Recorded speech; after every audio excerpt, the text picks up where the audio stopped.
नमस्कार दोस्तों, मैं आशुतोष पांडे आप सबके बीच। आज डॉक्टर मनोरे के एक्सरसाइज एक का एक है पूरा full short video full exercise का एक एक क्वेश्चन एकदम बेहतरीन तरीके से सॉल्व करेंगे। आप लोग लास्ट तक बने रहिए। वीडियो को अगर अच्छा लगे तो लाइक करिए, अपने दोस्तों के साथ शेयर करिए। देखिए भैया, पहला क्वेश्चन इसमें है 20 और 40 के बीच समस्त सम धन पूर्णांक बताइए। पूछा क्या है इसमें, ध्यान से देखेंगे। 20 और 40 के बीच समस्त सम सम रहना चाहिए संख्या, धन रहना चाहिए, पूर्णांक रहना चाहिए। मतलब सम संख्या होना चाहिए, धन भी होना चाहिए, मतलब पॉजिटिव नंबर होना चाहिए और पूर्णांक होना चाहिए। तो यार 20 और 40 के बीच, अच्छा 20 के बाद ऐसा कौन सा संख्या जो होता है वो जो सम होता है?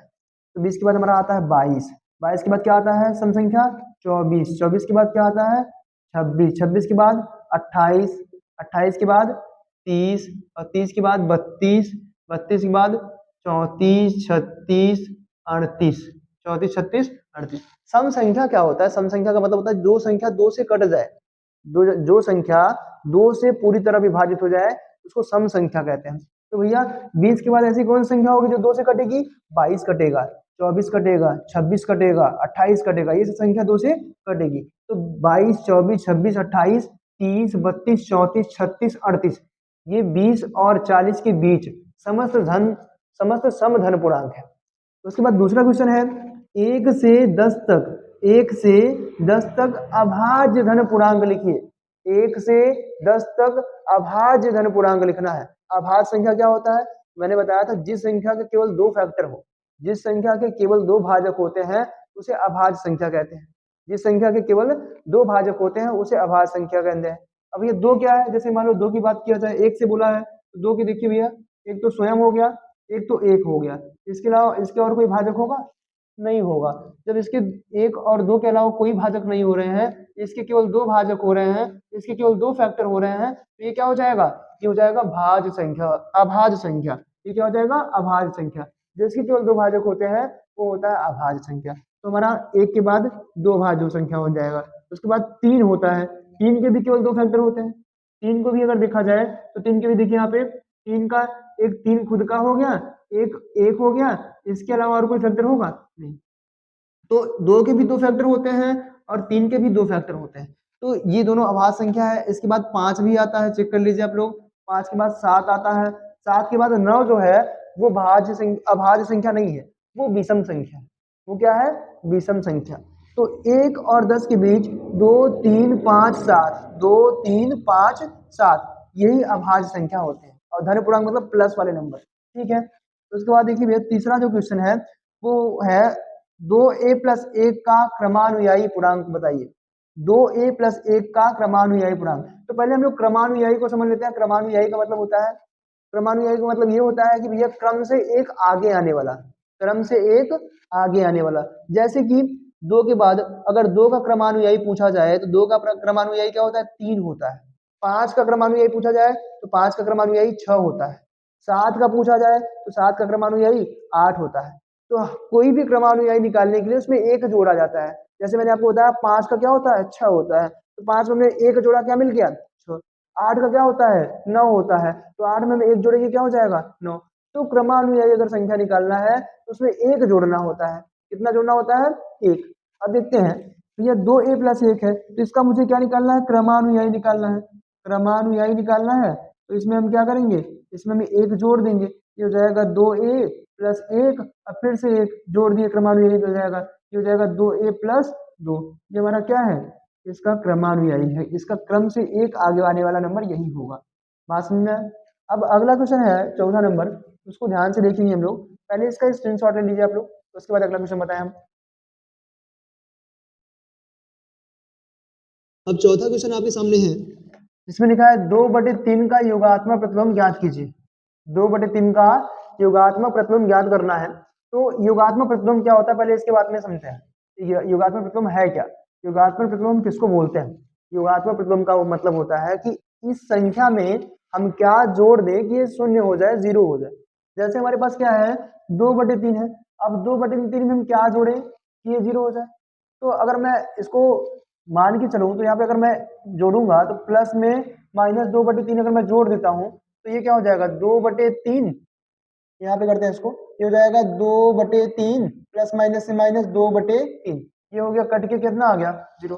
तो योगात्मक प्रतिलोम का मतलब ये होता है कि इस संख्या में हम क्या जोड़ दें, जिसका योगात्मक प्रतिलोम पूछेगा तो उस संख्या में हम क्या जोड़ दें कि ये 0 हो जाए। तो भैया हमने क्या जोड़ दिया, इसी को जोड़ दिया, तो मैंने इसी को माइनस करके जोड़ दिया, तो क्या हो गया, ये 0 हो गया। तो कुल मिलाकर योगात्मक प्रतिलोम का अगर सीधा तरीके से देखा जाए तो योगात्मक प्रतिलोम का मतलब होता है जो संख्या अगर पूछे तो उसके साइन को चेंज कर दो, अगर वो प्लस है तो माइनस कर दो। जैसे यहाँ पे 2/3 है, कहा योगात्मक प्रतिलोम क्या होगा, तो योगात्मक प्रतिलोम इसके साइन को चेंज करना है, विपरीत करना है। 2/3 है तो 2/3 प्लस में है तो माइनस में, योगात्मक प्रतिलोम क्या हो जाएगा, -2/3। अब यहाँ पे पूछा गया -5 का गुणात्मक प्रतिलोम, तो गुणात्मक प्रतिलोम का मतलब ये होता है कि इस संख्या में किसका गुणा कर दे कि 1 हो जाए। जैसे कि -5 है, -5 है तो हम किसका गुणा करेंगे, अगर हम गुणा करेंगे तो 1/5 का, अगर इसमें हम गुणा कर देते हैं 1/-5 का, तो ये क्या होगा, कैंसिल हो जाएगा, 5 से -5 कैंसिल, 5 1 का 5, ये हो गया कितना, आंसर आ गया 1। तो मतलब क्या हुआ कि -5 का गुणात्मक प्रतिलोम ज्ञात करना था, तो हमने इसको पलट के गुणा कर दिया, तो आंसर कितना आ गया, 1 आ गया। तो इसका मतलब ये है कि बस इसको पलट देना है, जैसे -5 का गुणात्मक प्रतिलोम पूछा तो -5 को अगर हम पलटेंगे तो हो जाएगा -1/5, -1/5, ये इसका आंसर हो गया, इसका आंसर ये आ गया और इसका आंसर ये आ गया। फिर से समझ लो भैया, अगर किसी का योगात्मक प्रतिलोम पूछे तो उसके साइन को चेंज कर दो, क्या है 2/3, तो 2/3 को साइन को चेंज कर दिया, क्या हो गया -2/3। गुणात्मक प्रतिलोम पूछता है तो उसको पलट दो, उसको क्या करना है, पलट देना है। -5 था तो -1/5 हो गया। क्यों पलट रहे हैं, क्यों गुणा कर रहे हैं, मैंने आपको बता दिया, फिर से एक बार समझ लो। योगात्मक प्रतिलोम का मतलब होता है कि जिस संख्या का योगात्मक प्रतिलोम पूछे तो उस संख्या में ऐसा क्या जोड़ दिया जाए कि वो शून्य हो जाए, उसी को बोलेंगे योगात्मक प्रतिलोम। गुणात्मक प्रतिलोम पूछे तो उस संख्या में ऐसा क्या गुणा कर दे जो 1 के बराबर हो जाए, तो योगात्मक होता है गुणात्मक प्रतिलोम। अब आगे बोल रहा है P+Q और P-Q का योगात्मक प्रतिलोम बताना है। तो मैंने अभी जस्ट आपको बताया कि योगात्मक प्रतिलोम में क्या करना होता है, साइन को चेंज करना होता है। अब इसमें हम साइन को चेंज करेंगे तो ये हो जाएगा, अगर यहाँ पे अगर माइनस है प्लस है तो माइनस लगा देंगे, -P+Q, -P+Q लगाएंगे, ये हो जाएगा -P और -Q, -P-Q। और इसका अगर देखा जाए तो हो जाएगा, माइनस लगाएंगे यहाँ पे -P-Q, ये हो जाएगा -P प्लस Q। तो इसका योगात्मक प्रतिलोम ये हो जाएगा और इसका क्या हो जाएगा, ये हो जाएगा। यही हो गया आंसर। तो अगला वीडियो देखते हैं, अगला क्वेश्चन में जो है ये 6 हो गया है, 7वां क्वेश्चन आगे देखेंगे, इसको स्क्रीनशॉट ले लीजिए आप।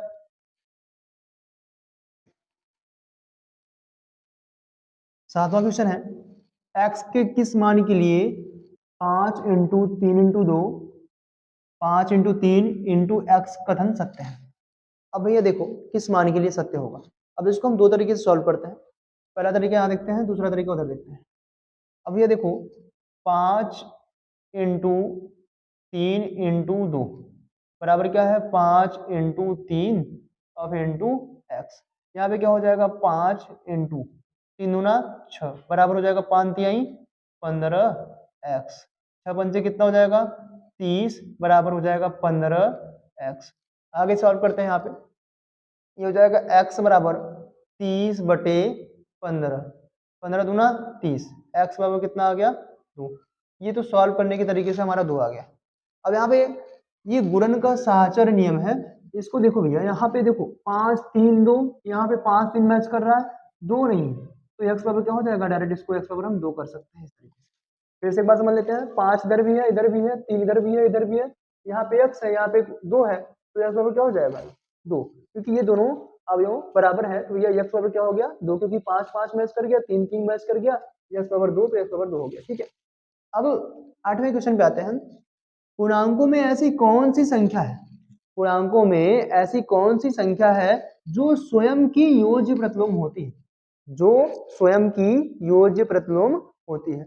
अब भैया सबका देखो, एक का क्या होगा -1, 2 का क्या हो जाएगा -2, -2 का हो जाएगा 3। ठीक है, लेकिन 2 का जो होता है, जैसे 0 का जो होता है वो क्या, 0 ना तो धन प्लस में होता है ना तो माइनस में होता है, 0 ना तो धनात्मक है ना तो ऋणात्मक है। तो ऐसी कौन सी संख्या होगी, शून्य, जो ना तो प्लस में होती है ना तो माइनस। -0 करोगे तब भी 0 हो जाएगा, +0 करोगे तब भी 0 ही रहेगा, तो इसका आंसर क्या आ जाएगा, 0 आ जाएगा। आगे देखते हैं, यदि एक समधन पूर्णांक है तो बताइए संख्या a minus one a plus one, a minus one a plus one सम है या विषम है, a minus one a plus one. यदि क्या बोला है, ए समधन पूर्णांक है, यदि ए समधन पूर्णांक है तो वो संख्या बताना है। तो ए सम संख्या मान सकते हैं, ए बराबर मैं मान सकता हूँ 2 मान सकता हूँ, 4 मान सकता हूँ, ऐसे में कुछ भी सम संख्या मान ले सकता हूँ ए बराबर को। अभी मैं लेता हूँ ए बराबर मैं 2 लेता हूँ, अभी मैं क्या लेता हूँ, ए बराबर 2। अब संख्या हमारे पास क्या है, संख्या है ए माइनस वन और a प्लस वन। तो भैया यहाँ पे हो जाएगा 2 माइनस वन और 2 प्लस वन। अब 2 माइनस वन क्या होगा, 2 में से एक गया, एक और इंटू दो, 2 और एक जोड़ेंगे कितना, 3, 3 एक क्या हो जाएगा 3, और 3 क्या होता है, विषम होता है। एक दो ठो अगर हम चेक कर लेते हैं विषम मिल जाता है तो इसका मतलब हमको विषम ही मिलेगा। दोबारा हम चेक करते हैं, a बराबर लेते हैं 4, ए बराबर क्या लेते हैं 4, क्योंकि हमको ए बराबर हमको सम संख्या लेना है तो हम 4 ही मानेंगे। अब आप लोग बोलेंगे 3 क्यों नहीं मान रहे, क्योंकि यहाँ पे हिंट दिया है हमको एक समधन पूर्णांक है, तो सम संख्या ही मानना है हमको, ए का मान सम ही मानना है, विषम नहीं मानना है। अब हम यहाँ पे रखेंगे भैया, तो क्या होगा ए minus one, a minus one a plus one, तो यहाँ हो जाएगा 4 माइनस वन और 4 प्लस वन, 4 में से गया कितना 3 इंटू 4 और 1 5, 5 3 15, और 15 क्या है, 15 क्या है, 15 विषम है, 15 क्या है विषम, 15 भी विषम है, ठीक है। और आगे चेक कर लेते हैं, ए बराबर 6 रख के, ए बराबर मैं रख देता हूँ 6, क्योंकि 6 भी एक सम संख्या है। तो हमारे पास क्या दिया है, संख्या क्या है a माइनस वन और a प्लस वन। अब यहाँ पे देखो भैया 6 माइनस वन करेंगे और 6 प्लस वन करेंगे। अब ध्यान से देखो 6 में से एक गया कितना 5, और 6 और 1 कितना 7, 7 बचे कितना 35, और ये 35 क्या है, 35 विषम है, 35 क्या है विषम। तो हमको क्या मिला, अगर हम ए सम संख्या रख रहे हैं तो ये जो संख्या है a minus one a plus one, ये हमेशा हमको क्या मिल रहा है, विषम ही मिल रहा है। क्या मिल रहा है, विषम। तो यह सिद्ध हो जाता है कि अगर a बराबर एक समधन पूर्णांक होगा तो ये जो संख्या बनेगी वो हमेशा क्या होगी, विषम होगी। अतः अतः a समधन पूर्णांक, a समधन पूर्णांक रखने पर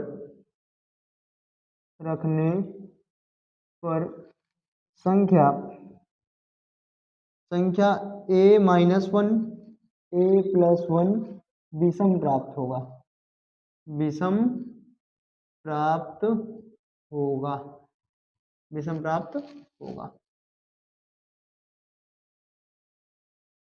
इसका स्क्रीनशॉट ले लीजिए आप। फिर 10वां क्वेश्चन हम लोग स्टार्ट करते हैं।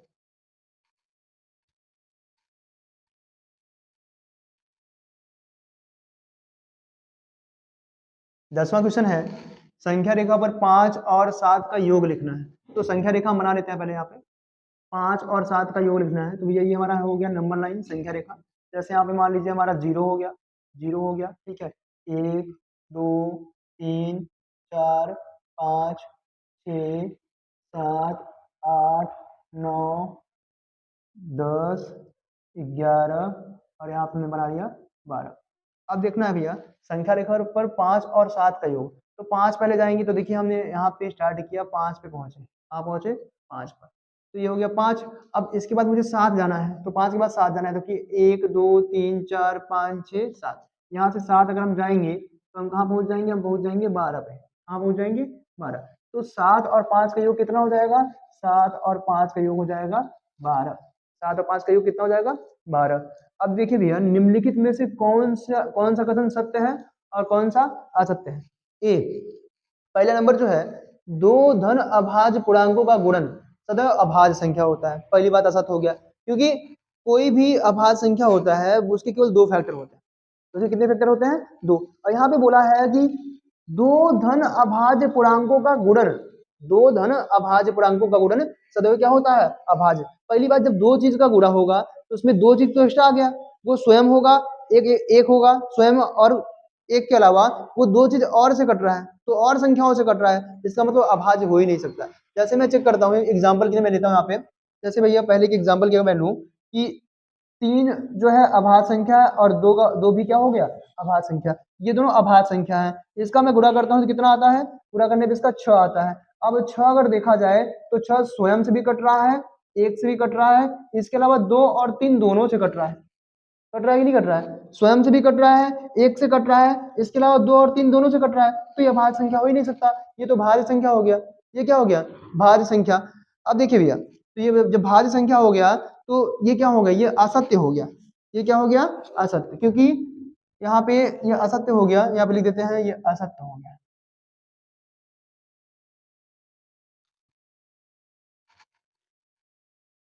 सही।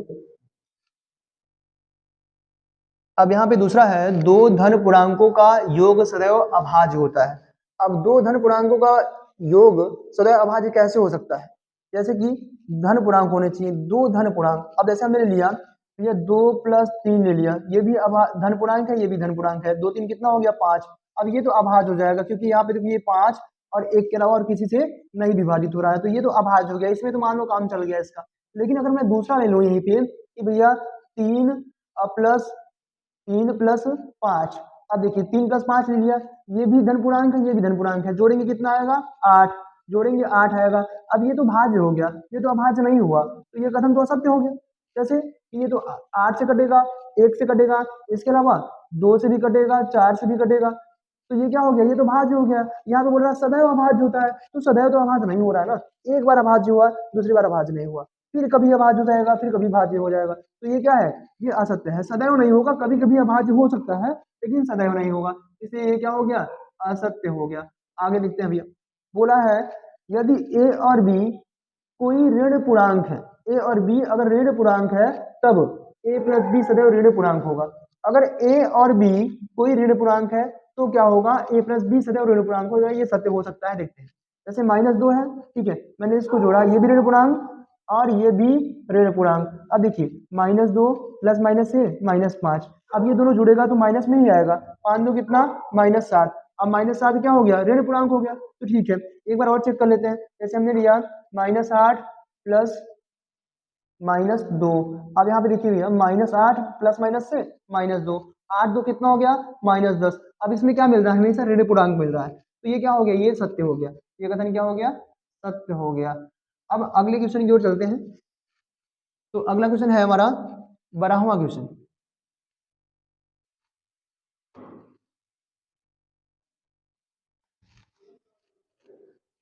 12वां क्वेश्चन है, ए एक धन पूर्णांक है तो दिखाइए कि संख्या a+1 a+2 a+3 संख्या 24 से पूर्णतः विभाजित होगी। अगर मैं मान लेता हूँ भैया धन पूर्णांक है तो 0 से ऊपर लेना पड़ेगा, कोई भी संख्या ले लेते हैं।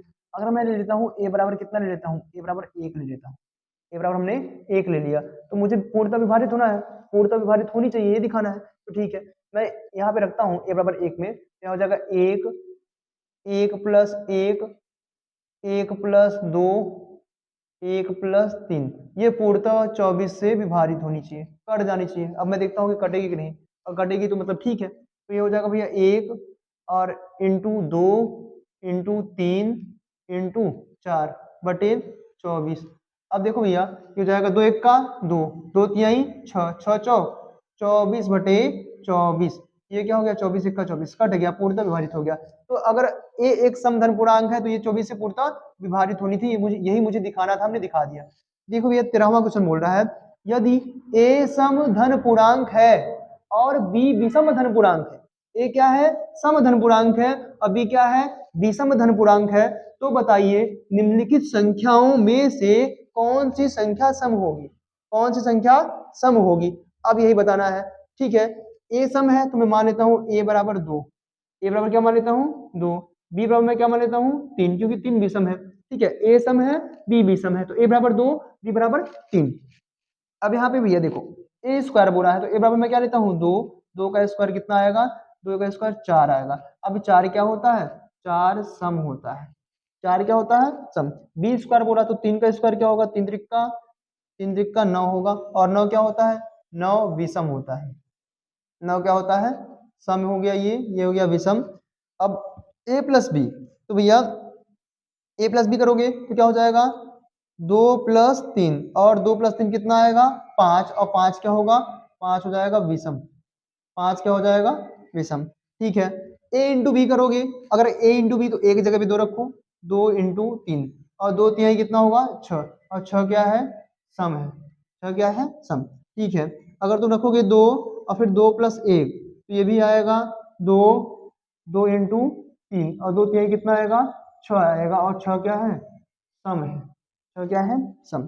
ठीक है भैया, यहाँ पे रखो b, b की जगह रखोगे 3, 3 और 3 प्लस 1 और ये गुणा करेंगे कितना आएगा, 3 और 3 इंटू 4, 3 चौ कितना हो गया, 12, 12 क्या होता है, 12 होता है सम। तो भैया क्या हो गया, देखो यहाँ पे हमने सम रखा तो सम आया, गुणा किया एक ही जगह पे सम रखा, ठीक है, ये सम आ गया। हमारे पास सम कितने मिले, ये सम हो गया, ठीक है, इसमें ये सम हो गए, ये सम हो गए, ये सम। सम पूछा तो सम कौन कौन सा होगा, सम यही यही होगा। ठीक है, तो आते हैं 14वें क्वेश्चन पे, जो कि अंतिम क्वेश्चन है इस एक्सरसाइज का।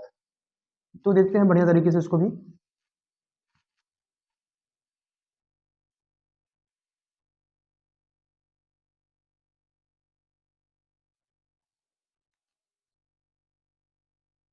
क्वेश्चन नंबर 14 है, धन पूर्णांकों के किन गुण धर्मों के अंतर्गत निम्नलिखित कथन सत्य है। इसमें गुण धर्म बताना है कि कौन से गुण धर्म के अंतर्गत ये सत्य है। गुण धर्म होते हैं, गुणा का भी होता है, योग का भी होता है। जैसे यहाँ पे देखिए गुणे के रूप में है 3 ब्रैकेट में 8 प्लस 7। अब ये देखिए 3 8 के साथ और 3 7 के साथ बट गया है, तो इसको बोलते हैं योग का वितरण नियम। क्या बोलते हैं, योग का वितरण नियम। तो ये कैसे सकते हैं, देखो 3 अगर मैं इसको करूंगा तो 8 7 15 हो जाएगा, 15 तिया 45, यहाँ हो जाएगा 8 त्रिक 24 और 7 त्रिक 21, 24 और 21 जोड़ेंगे तब भी 45 ही आएगा। तो ये हमारा किस नियम से है, कि योग के वितरण नियम से, वितरण नियम से सत्य है, योग के वितरण नियम से सत्य है। अब जैसे यहाँ पे देखिए ये है योग का साहचर्य नियम, योग का क्या, साहचर्य नियम। यहाँ का पहला पूर्णांक छोड़ के दूसरे पूर्णांक को साथ में ले लिया गया, दूसरे पूर्णांक को साथ में लेके अंतिम तीसरे पूर्णांक को अलग कर दिया गया। अगर मैं इसको करूंगा, देखो 9 5 14, 14 3 9 5 14 हो गया, 14 और 3 14, 15 16 17 इधर हो गया, और ऐसे इधर 5 3 8 9 8 17 दोनों जगह बराबर आ रहा है। तो ये कौन सा है, योग का साहचर्य नियम, योग का साहचर्य नियम, साहचर्य, योग का साहचर्य नियम से सत्य है, से सत्य है। आगे है सी वाला, 3 इंटू 2 2 इंटू 2। तो भैया गुणा के रूप में देखो इसको पलट के यहाँ रख दिया गया, तो इसको वो बोलते हैं योग गुणा का क्रम विनिमय नियम। क्या होता है, गुणा का क्रम, क्रम बदल दिया गया, यहाँ 3 इंटू 2 2 इंटू 2। तो भैया 3 दूना भी 6 और 2 तिहाई भी 6। तो ये किस नियम से, गुणा के क्रम विनिमय नियम से सत्य है, गुणा के क्रम विनिमय नियम से सत्य है, क्रम विनिमय विनिमय नियम से, विनिमय नियम से सत्य है।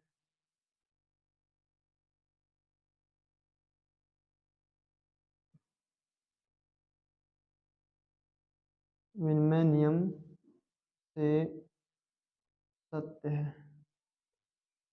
यहाँ पे है डी, बोला है 3 इंटू 5 बराबर ए इंटू 3, तो ए बराबर 3 किस नियम से, देखिए यहाँ पे 5 है, यहाँ पे देखिए 3 इंटू 5 ए इंटू 5 होगा, 3 इंटू 5 ए इंटू 5, यहाँ पे 5 होगा, गलत हो गया है, 3 इंटू 5 ए इंटू 5, ए बराबर 3 रखना है। तो यहाँ पे देखिए 5 5 है, ए बराबर अगर 3 लिख दिया तो ये तो सेम टू सेम हो जाएंगे। तो इसको बोलते हैं निरसन नियम, गुणा का निरसन नियम। ये कौन सा नियम होता है, निरसन नियम, निरसन नियम से सत्य है, निरसन नियम से सत्य है। अंतिम क्वेश्चन एक है 15 नंबर लाइन पे हमको दिखाना होगा वो संख्याओं को, तो इसको मिटा के मैं उसको करता हूँ, तो आप लोग इसको स्क्रीनशॉट एक बार मार लीजिए।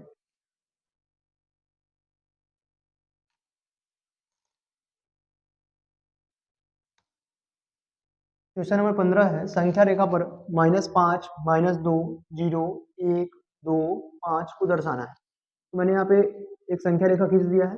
अब इसमें मुझे दर्शाना है -5 को, तो -5 इस पे कहाँ है, यहाँ पे है -5, -2 कहाँ पे है, यहाँ पे है -2, और 0 कहाँ पे है, यहाँ पे है 1 कहाँ पे है, 0 के बाद 1 हमारा यहाँ पे, और फिर 2 यहाँ पे, और फिर 5 यहाँ पे। तो जितने सारे नंबर लिखे गए थे संख्या रेखा पर, -5, -2, 0, 1, 2, 5, उसको हमने यहाँ संख्या रेखा पे दर्शा दिया।